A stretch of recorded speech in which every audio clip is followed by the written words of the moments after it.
ये आकाशवाणी का रायपुर केंद्र है। 6:05 हुए हैं। लीजिए सुनिए कार्यक्रम जिले की चिट्ठी में आज दंतेवाड़ा जिले की चिट्ठी। आलेख नरेश मिश्रा का। श्रोताओं नमस्कार।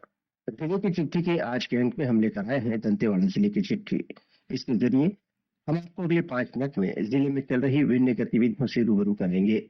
श्रोताओं, छत्तीसगढ़ सहित देश भर में कल 26 जनवरी को 77वां गणतंत्र दिवस देशभक्तिपूर्ण माहौल में हर्षोल्लास के साथ मनाया जाएगा।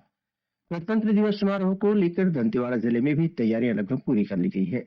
जिला स्तरीय समारोह दंतेवाड़ा के शासकीय हाई स्कूल मैदान में आयोजित किया जाएगा, जहां स्कूल शिक्षा मंत्री गजेंद्र यादव ध्वजारोहण कर परेड की सलामी लेंगे। समारोह में स्कूली बच्चों द्वारा सांस्कृतिक कार्यक्रमों की प्रस्तुति देने के साथ ही विभिन्न विभागों द्वारा तैयार की गई झांकी भी प्रदर्शित की जाएगी। सदर जिला कलेक्टर देवेश कुमार ध्रुव ने बीते दिनों अधिकारियों की बैठक लेकर जिला स्तरीय राहत और पुनर्वास, नए कानूनों के क्रियान्वयन सहित विभिन्न विषयों पर चर्चा की। बैठक में कलेक्टर ने माओवादी हिंसा में जान गंवाने वाले लोगों के आश्रितों को आर्थिक सहायता उपलब्ध कराने और घायलों को हर संभव मदद देने की बात कही। उन्होंने माओवाद पीड़ित परिवार के सदस्यों को शासकीय सेवा में अनुकंपा नियुक्ति देने संबंधी प्रक्रिया के बारे में भी जानकारी ली। इसके अलावा कलेक्टर ने आत्मसमर्पित माओवादियों को प्रशिक्षण के दौरान छात्रवृत्ति और पीड़ित परिवारों के डिजिटल डेटाबेस को अपडेट करने की प्रगति की भी समीक्षा की। श्रोताओं, दंतेवाड़ा जिला प्रशासन ने सरकारी सेवाओं की गुणवत्ता और फील्ड निरीक्षण तंत्र को मजबूत बनाने के लिए एक अत्याधुनिक डिजिटल मॉडल लागू किया है। इसके तहत आर्टिफिशियल इंटेलिजेंस और टेलीग्राम बॉट्स का उपयोग कर निरीक्षण प्रक्रिया को पूरी तरह स्वचालित और पारदर्शी बनाया गया है। इस तकनीकी हस्तक्षेप ने जमीनी स्तर पर हो रहे कार्यों की रियल टाइम मॉनिटरिंग को सरल बनाया है। साक्ष्य आधारित निगरानी प्रणाली से अब लापरवाही की पहचान आसान हुई है, जबकि अच्छे कार्य करने वालों को तत्काल सम्मानित करने की प्रणाली विकसित की गई है, जिससे एक सकारात्मक और जिम्मेदार कार्य संस्कृति स्थापित हो रही है। यह नया मॉडल कर्मचारियों को प्रोत्साहित करने के उद्देश्य से नज सिस्टम पर आधारित है, जिसके तहत डेली और वीकली स्ट्रिक्स प्रदर्शित होते हैं, जिससे फील्ड स्टाफ में निरंतरता बनाए रखने की प्रवृत्ति बढ़ी है। इस प्रणाली का प्रभाव विशेष रूप से आंगनबाड़ी व्यवस्था में स्पष्ट रूप से दिखाई दे रहा है। श्रोताओं, दंतेवाड़ा में बीते 24 जनवरी को राष्ट्रीय बालिका दिवस मनाया गया। कार्यक्रम में मुख्य अतिथि के रूप में उपस्थित नगर पालिका अध्यक्ष पायल गुप्ता ने सरकार द्वारा बालिकाओं के लिए चलाई जा रही विभिन्न योजनाओं की जानकारी दी। इस मौके पर उन्होंने बालिकाओं को अपने अधिकारों के प्रति जागरूक रहने की अपील की।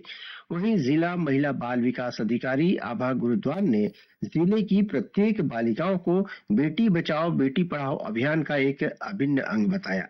कार्यक्रम में बालिकाओं के लिए बेटी बचाओ बेटी पढ़ाओ विषय पर निबंध, स्लोगन और भाषण प्रतियोगिता आयोजित की गई। वहीं मटकी फोड़, कुर्सी दौड़, बिंदी लगाओ जैसे विभिन्न खेल प्रतियोगिताएं भी हुई। श्रोताओं, बीते 22 जनवरी को प्रभु श्री राम लला का प्राण प्रतिष्ठा समारोह दंतेवाड़ा जिले में भी आस्था और उल्लास के साथ मनाया गया। इस मौके पर दंतेश्वरी मंदिर परिसर से बस स्टैंड चौक तक कलश और शोभा यात्रा निकाली गई।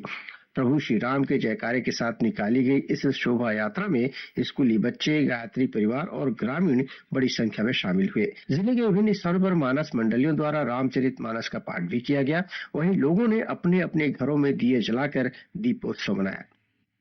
श्रोताओं, किरंदुल की 9 पंचायतों में बच्चों को अंग्रेजी माध्यम की शिक्षा प्रदान कराने के उद्देश्य से जिला प्रशासन ने किरंदुल में आस्था गुरुकुल के दूसरे संस्करण की शुरुआत की है। इनमें हिरोली, कुट्रेम, गुनियापाल, मड़का मिराज, करमपाल, टिकनपाल, चोलनार, मदारी और कलेपाल गांव शामिल है। स्कूल की प्राचार्य रूही परवीन ने बताया कि यहाँ पढ़ने वाले बच्चों को हर दिन पीटी, योगा और मेडिटेशन कराया जाता है। इस समय संस्था में कक्षा पहली में 71 बच्चे अध्ययनरत हैं। उन्होंने बताया कि इन बच्चों को उनकी मातृभाषा में अंग्रेजी और हिंदी वर्णमाला के साथ गिनती सिखाई जाती है। इसके अलावा गीतों और कहानियों के माध्यम से भी बच्चे सीखते हैं। संस्था में बच्चों को इंडोर खेलकूद और ड्राइंग पेंटिंग का भी प्रशिक्षण दिया जाता है। इसी के साथ जिले की चिट्ठी का यह अंक समाप्त हुआ। अगले रविवार एक नए अंक के साथ हम फिर मिलेंगे। तब तक के लिए नमस्कार। अभी आप सुन रहे थे कार्यक्रम जिले की चिट्ठी में दंतेवाड़ा जिले की चिट्ठी। आलेख था नरेश मिश्रा का।